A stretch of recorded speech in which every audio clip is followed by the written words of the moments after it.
सो आप देख सकते हैं कि टॉपिक है हमारा basic math calculus portion. But इस वीडियो में हम डिफरेंशिएशन कवर करने वाले हैं। उसके बाद अगली सीरीज़ ऑफ वीडियो आप प्लेलिस्ट देख सकते हैं, डिस्क्रिप्शन में मैं दे दूंगा लिंक, या फिर चैनल में जाकर प्लेलिस्ट देख सकते हैं। उसमें मैं एक सीरीज़ ऑफ वीडियोस छोड़ूंगा। एक ये तो डिफरेंशिएशन हो गया, उसके बाद इंटीग्रेशन लॉगरिथम, मतलब पूरा बेसिक मैथ कवर हो जाए। बट हाँ, अगर आप मैथ्स के स्टूडेंट हो, ये तो फिज़िक्स के लिए है, बट अगर आप मैथ्स के स्टूडेंट हो, आपको अभी अभी डिफरेंशिएशन कंप्लीट किए मैथ्स में, या फिर अभी करने जा रहे हैं शुरू, तो फिर ये वीडियो मत देखो, क्योंकि इसमें हम कुछ कुछ चीज़ें ऐसे ही लिख देंगे, उसको डिराइव नहीं करेंगे, प्रूफ नहीं करेंगे। हाँ, लिखूँगा तो सही, बट उतना ही प्रूफ नहीं करेंगे, क्योंकि फिज़िक्स में या फिर कोई ऑब्जेक्टिव एग्ज़ाम में शॉर्टकट या फिर अंडरस्टैंडिंग ज़रूरी है। अब जिसमें तुम्हारा मैथ आएगा नहीं, उसमें मैथ पढ़ा कर क्या करूँ। तो किसी को अगर डिफरेंशिएशन या फिर कैलकुलस अच्छे से सीखना है तो मैथ्स के वीडियो रेफ़र करो। मैं भी शायद एक वीडियो ला दूँगा, देखते। बट अभी के लिए अगर आपको सीखना है तो कोई मैथ्स का वीडियो देख लो, बट ये फिज़िक्स के लिए तो शुरू करते हैं। सो बेसिक मैथ, उसमें एक कैलकुलस पोर्शन रहता है, डिफरेंशिएशन इंटीग्रेशन। वैसे आप देख सकते हैं मैं एक लिख के लाया हूँ, क्योंकि इसमें शायद मैं लिखते लिखते कोई टॉपिक छूट जाए या फिर टाइम वेस्ट भी हो जाएगा, इतना लिखूँगा अगर। सो इसमें ही हम पढ़ते हैं आज। तो डिफरेंशिएशन, तो डिफरेंशिएशन का डिफिनेशन अलग है, बट हम यहाँ पर सिंपल वे में याद रखने के लिए कहते हैं कि डिफरेंशिएशन को आप डिवाइड मान लो और इंटीग्रेशन को मल्टीप्लाई। क्यों मानना है बाद में दिखाता हूँ, बट अभी के लिए जस्ट मान लो। मतलब कोई डिफिनेशन पक्का ये डिफिनेशन नहीं है, बट मीनिंग इस टाइप का ही होता है। So first definition, you should remember that differentiation is divide, integration, multiply. Now the second definition. The second definition is differentiation is slope. It is somewhat a real definition, but from graph, mathematical. So differentiation means slope, and it is true obviously. And integration means area. This is also true. Now let us see what are the meaning of this. So in physics, if you have started any chapter, you may or may not have learned this formula, but let's learn today. So velocity equals to displacement by time. We everyone know that. But this displacement, if I tell 100 meter and 2 second, it's okay, we can find this like that. But when we tell suppose 0.0001 centimeter and second is also 0.001 second, then it is very smaller. You can take more smaller quantity, so we call it the instantaneous velocity. This one you will learn in a later chapter, but in differentiation we will also cover some of these formulas because it's needed in physics. So velocity means distance, displacement by time. So what we are doing here, divide, and in differentiation what we are doing here, divide. So if there is a divide, means ratio type anything, then we should do differentiation. Here velocity equals to displacement by time, and we tell that differentiation is by. So differentiation of s means velocity by s means displacement by dt, that is time, and it is the vector symbol. I think you know velocity and displacement have direction, so it is a vector quantity. And now see, it is also the slope. You have seen a velocity time graph, displacement time. In the displacement time graph, the slope means the line which you, it is displacement, it is time. So the line, the slope is the velocity. I think you have done this. So in slope what we tell, delta x by delta y. In slope actually, so delta y, here delta y becomes delta s, and delta x here, it will become here delta t, because it is the x-axis, it is the y-axis. Delta y simply means y2 minus y1, and here y-axis is s. So that is, the delta is replaced by here d, because it is very small quantity and differentiation is done on very small quantity. If you want to understand this, then you should refer to math lecture. But in physics, if you only learn this, it's enough to do the questions. So ये जो अब यहाँ पर velocity equals to D S by D T. Now displacement, अब इसी फॉर्मूले से हम displacement equals to velocity into time लिख सकते हैं, वेरी सिंपल। तो displacement equals to velocity into time, जैसे स्पीड अपने पढ़ा है, speed equals to distance by time, तो distance equals to speed into time, like that. Just distance के बदले में डिस्प्लेसमेंट और वेलोसिटी की, स्पीड के बदले में वेलोसिटी। तो यहाँ पर मल्टीप्लाई हो रहा है, तो ये देखिए मल्टीप्लाई वी टी, यहाँ पर डी आ रहा है, अभी के लिए उसे इग्नोर कीजिए, अब समझ रहे हैं तो इग्नोर कीजिए। तो वेलोसिटी इंटू टाइम, और इसे हम एरिया भी बोल सकते हैं, क्योंकि वेलोसिटी टाइम ग्रैब जो हम करते हैं ना, वेलोसिटी, ओके एक सिंपल वे से समझाते हैं। Velocity is metre per second and time means what, second. So जब हुए ना वही मल्टीप्लाई, जब हम मल्टीप्लाई करते हैं तो ये कैंसिल आउट हो जाएगा, सिर्फ मीटर, और मीटर किसका यूनिट है, डिस्प्लेसमेंट। हाँ बहुत कुछ का यूनिट होता है, अभी इस कॉन्टेक्स्ट में तो डिस्प्लेसमेंट का ही है ना। So velocity into time equals to displacement. और क्योंकि मैंने पहले ही बोला है कि मल्टीप्लिकेशन करोगे तो integration, therefore we have done the integration, that is v dt. Why we have done dt, that we will explain in this video later portion. Actually it is with respect to t, and it becomes displacement. This is the formula. Now the slope. So slope is the ratio of perpendicular by base, what you have learned, and it is true. The slope equals to perpendicular by base. And if you are in class 11, so in 10 you must have learned that tan theta equals to perpendicular by base. Therefore slope equals to, we also tell tan theta, but actually it is perpendicular by base.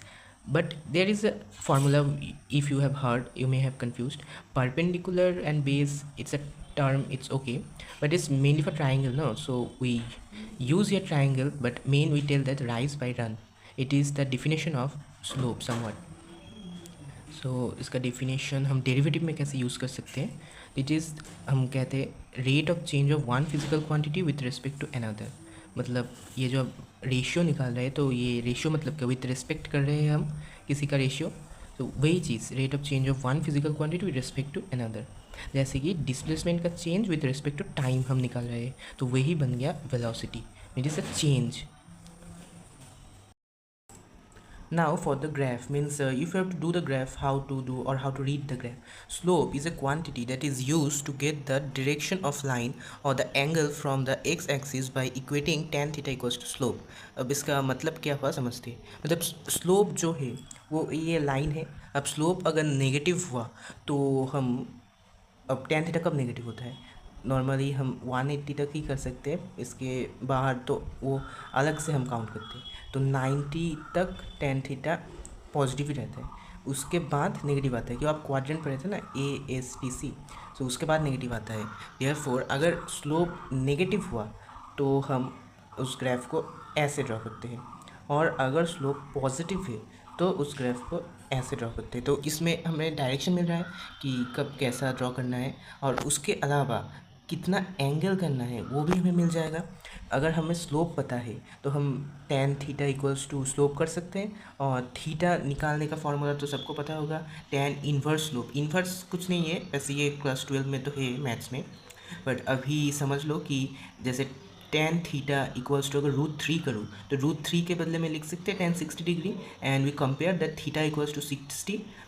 Same उसके बदले में अगर हम लिखें tan theta equals to √3, then theta equals to tan inverse √3, it means we have to directly write the 60 here, theta equals to 60, but this has no formula, it is a representation. So you have to get the angle by that same method, this comparison. What is the slope, आपको उसे ही tan theta से replace करना पड़ेगा, slope जो भी लिखा है उसका tan क्या है वो निकाल के कंपेयर करके थीटा को निकालना पड़ेगा, बट रिप्रेजेंटेशन ये है। सपोज़ कि निकल गया कुछ 7/2, अब 7/2 का आपका एंगल फाइंड कर सकते हैं, बट आप नॉर्मली कैसे करेंगे, हम करते नहीं हैं, तब हम ऐसे रिप्रेजेंट कर देते थे tan इनवर्स 7/2, इसलिए वो रिप्रेजेंटेशन ज़रूरी है। सो डिफरेंशिएशन, अब स्लोप हम कहते हैं y2 minus y1 by x2 minus x1। इसका सिंपल मतलब क्या है, delta y by delta x, और डेल्टा तो शायद आपको पता ही होगा कि change in y by change in x, means x axis, this is the coordinates. Now this portion just learn because it has no proof actually. A delta, what we tell, change in, and this delta, what we tell, change in, both are change in y and change in x. But why there is a difference? First of all, if you have seen Greek letter, both are delta actually. And yes, in Greek this delta is written in somewhat different way, but for our convenience we write normal d. So this delta is used for large level. Large level means what? In previously I have tell you know that displacement, if you take 100 meter, the 100 meter is large, you can measure it actually. That's why it is delta, and it is this delta. So if we tell 0.000001 centimeter or meter, then it is very small quantity, and for small level we use d. Just know this, nothing else. And there you can't use difference, it is not differentiation, you can't use the formula. But in this differentiation, which is called the instantaneous slope, sorry, differentiation not means in this process of finding the slope, which is called the instantaneous slope, we use differentiation formulas and everything differentiation related, but it is used for small quantity. Now in questions you are not given any small quantity like 000 or 0.1 like this, not given. In question you are given an equation, and which you are told to do differentiation, or you have to understand that we have to do differentiation like that.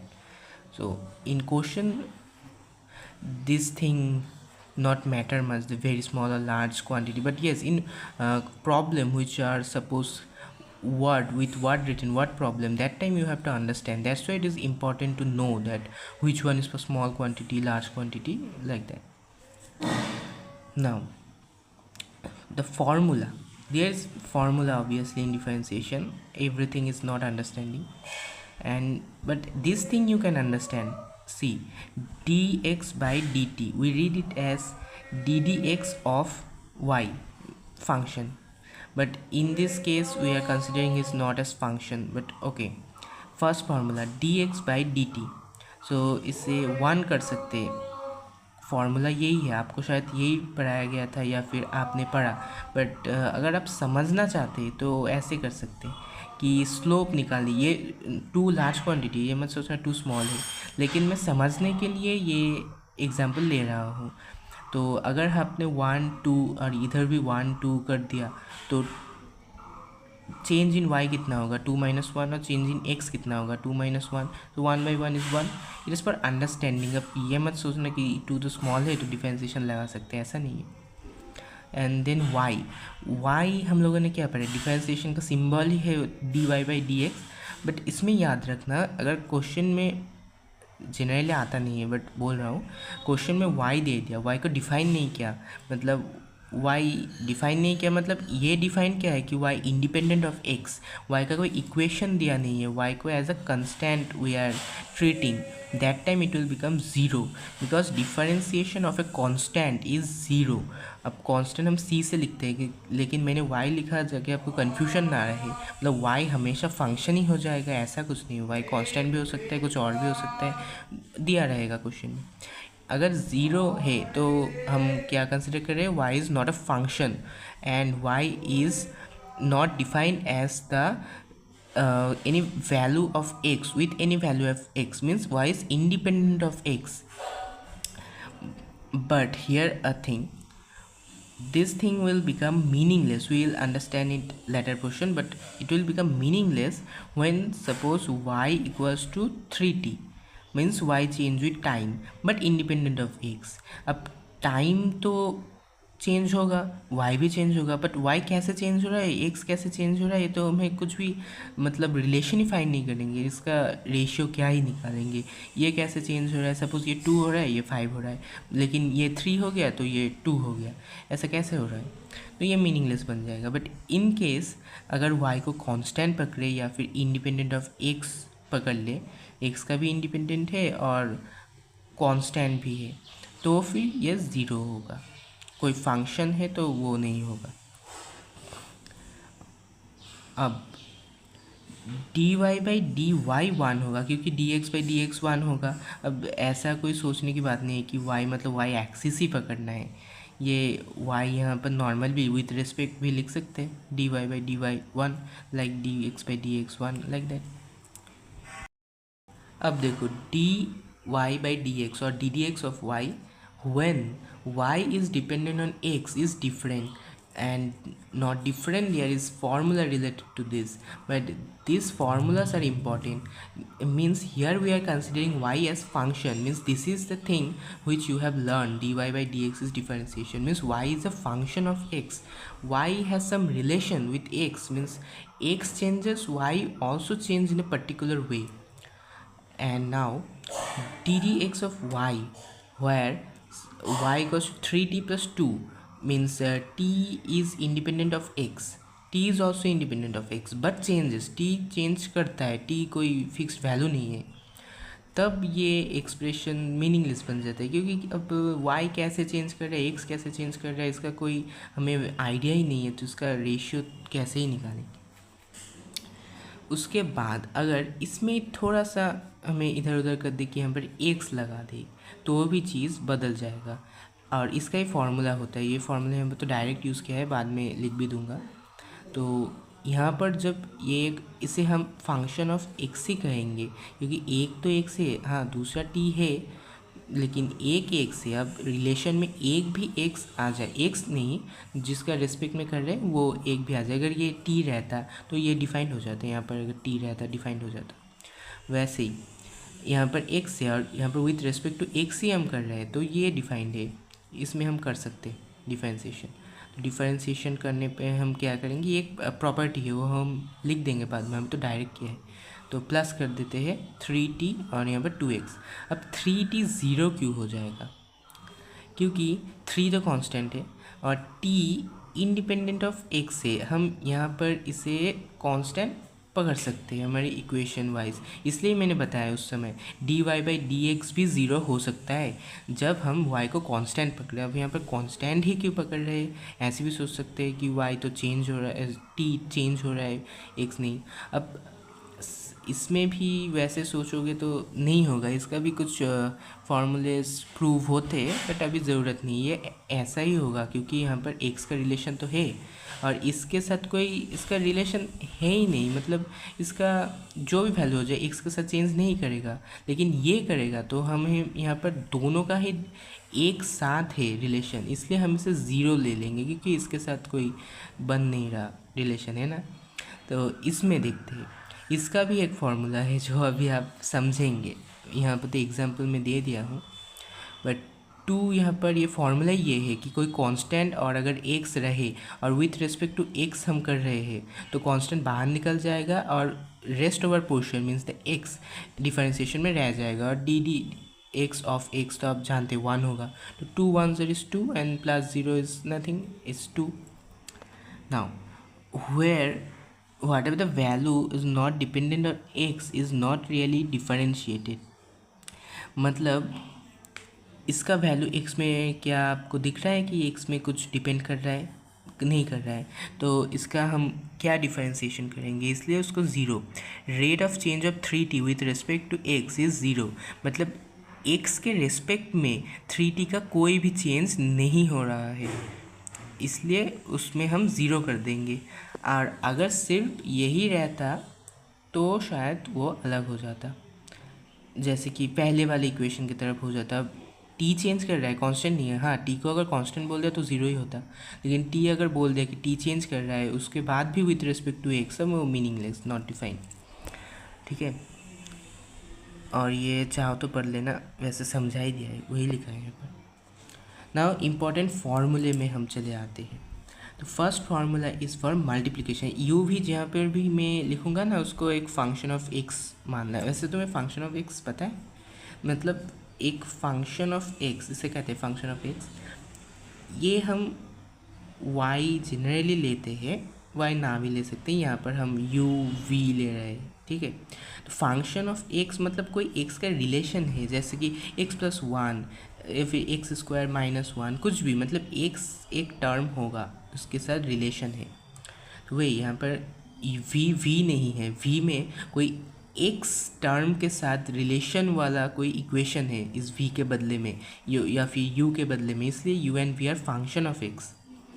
सो वही function शायद पढ़ा होगा, तो हम continue करते हैं, function समझाने की टाइम नहीं है। So D D X of U V मतलब one function of x multiplied by another function of x. Then the formula says that first take u outside, means u भी हमारे पास है तो पहले वाले को रख दो जैसे का तैसा, उसके बाद डिफरेंशिएशन कर दो v को, हाँ उसके बाद प्लस कर दो, फिर से दूसरे वाले को जैसा है वैसे ही रख दो और u को डिफरेंशिएशन कर दो। मतलब यही फार्मूला है। ये थोड़ा सा तो आपको मेमोराइज़ करना ही पड़ेगा क्योंकि ये शॉर्टकट से सीखना है तो मेमोराइज ही अच्छा है, नहीं तो ये चेन रूल से कर सकते। तो सिंपल फार्मूला है यू वी, तो पहले का पहला ही रख दो और दूसरे का दूसरा। यू वी लिखा है तो प्लस में भी पहले यू नॉर्मल उसके बाद वी नॉर्मल, और अगर जिसको नॉर्मल रखा है उसका ऑपोजिट डिफरेंशिएशन, यू नॉर्मल रखा है तो वी का डिफरेंशिएशन प्लस। अरे क्योंकि ये प्लस है तो आप जैसे भी करो कोई प्रॉब्लम नहीं होगा। यहाँ पर माइनस है, यहाँ पर कुछ गड़बड़ नहीं कर सकते, लेकिन यहाँ पर देखो प्लस है। तो अगर आपने सोचा कि मैं वी को पहले नॉर्मल रखता हूँ, यू को डिफरेंशिएशन कर देता हूँ और प्लस उसके बाद यू नॉर्मल रखता हूँ, वी को डिफरेंशिएशन करता हूँ, तो इसमें तो हो जाएगा। फॉर्मूला तो यही है बट इसमें हो जाएगा, लेकिन इसमें नहीं होगा। यहाँ पर डिवाइड अगर है कोई फंक्शन का, अगर ये नॉर्मल नंबर है जैसे 6/2 तब तो वो 3 बन जाएगा, तो वो 0 ही हो जाएगा। लेकिन ये फंक्शन है इसलिए नॉर्मल हम डिवाइड तो नहीं कर सकते कि डिवाइड करने के बाद कर लेते। तो इसमें एक फार्मूला लगता है। इसमें ये जो पहले का आपने नॉर्मल रखा उसके बदले में इसे हमें डिनोमिनेटर को फर्स्ट नॉर्मल रखना। इसमें अब गड़बड़ मत करना कि पहले सोच रहे यू तो ये नेगेटिव साइन का एक साइन का गड़बड़ हो जाएगा, वो मत करना।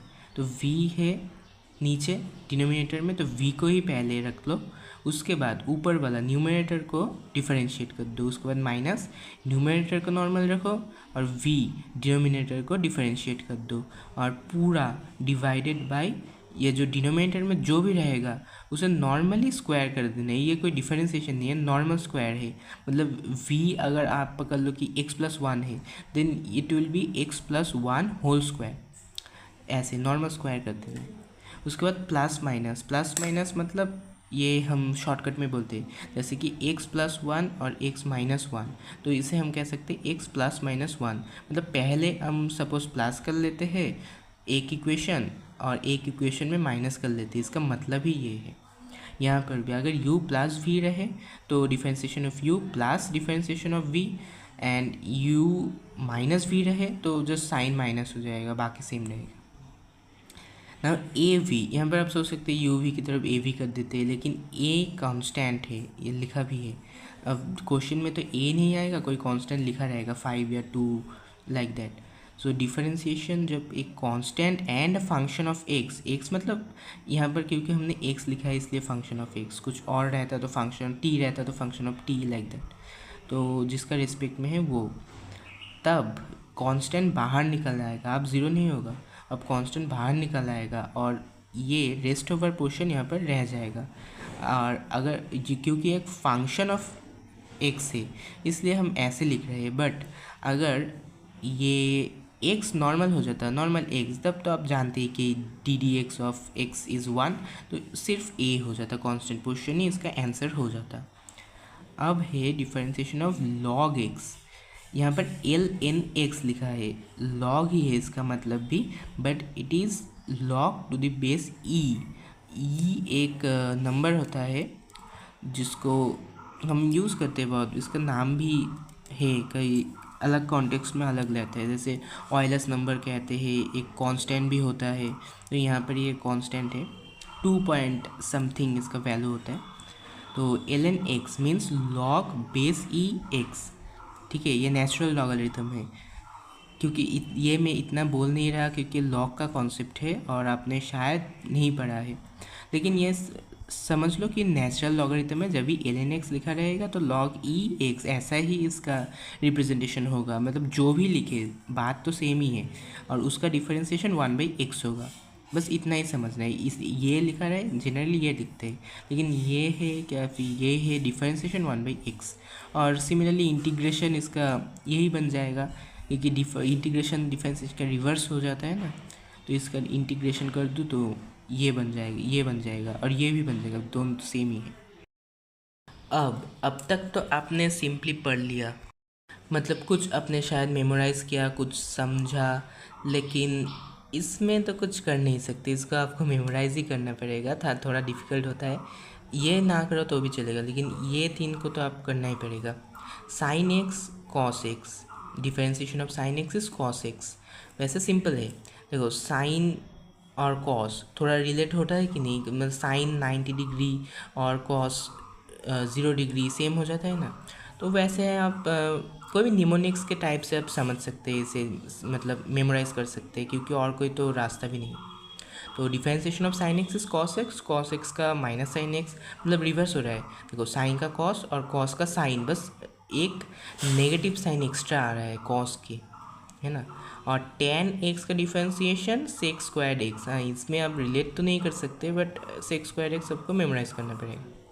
और ये मैंने क्यों बोला ये 3 नहीं करने पर भी चलेगा, क्योंकि कोसेक एक्स आपको पता है 1/sin x, और 1/sin x पर अगर आप डिवाइड वाला रूल लगा दे, मतलब जो मैंने अभी अभी सिखाया, that u/v, differentiation of u/v, वो फार्मूला लगाएंगे, और थोड़ा ट्रिग्नोमेट्री की अगर नॉलेज है तो ये 3 आप खुद ही डिराइव कर सकते हैं, प्रॉब्लम नहीं होगा।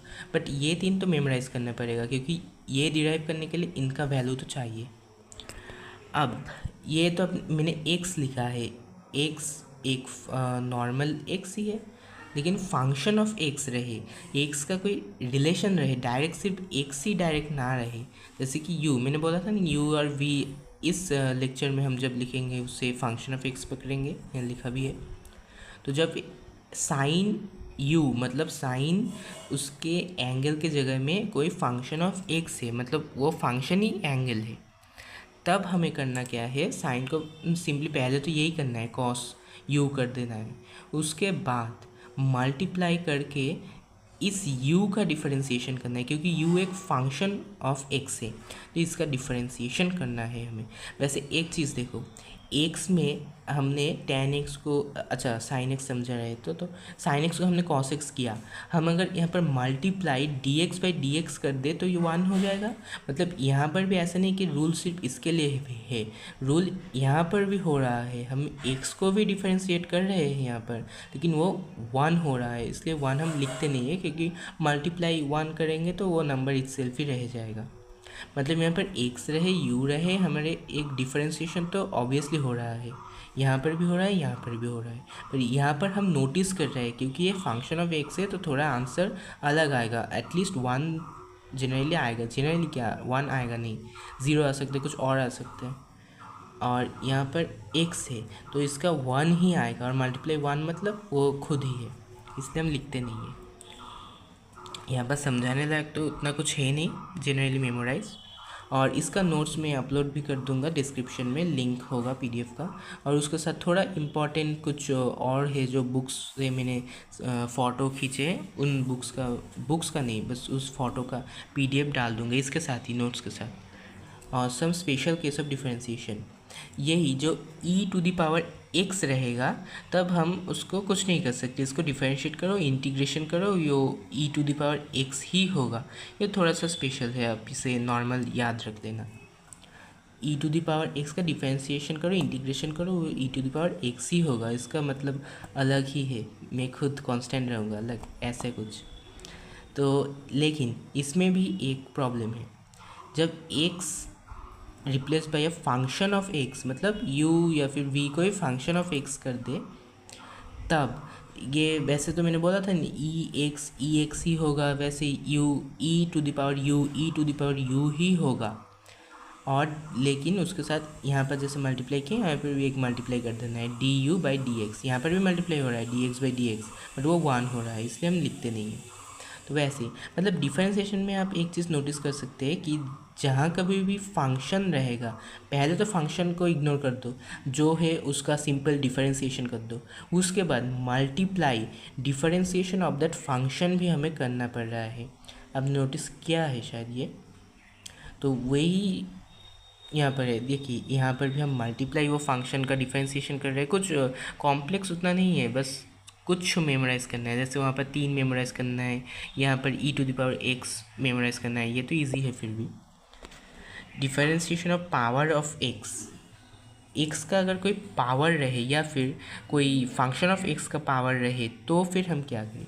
एक्स का पावर रहे तो ये एन पावर है, तो एन को पहले आ दो, मतलब एक्स स्क्वायर रहे, सपोज एक्स स्क्वायर, तो इसका डिफरेंशिएशन क्या होगा, 2x 2 minus 1 that is what 1, मतलब 2x। अभी अगर हमें सपोज कि एक्स रहे, एक्स हम पता है ना 1 होता है, अब प्रूफ करते हैं कैसे 1 होता है। तो एक्स की पावर कितना है 1, तो 1 पहले चला जाएगा और एक्स 1 माइनस 1 मतलब x 1 x to the power 0 और एक्स टू द पावर 0 फिर से 1 होता है, देयरफॉर 1। मतलब देख रहे हैं आप, एक फॉर्मूला से दूसरे को प्रूफ कर सकते हैं।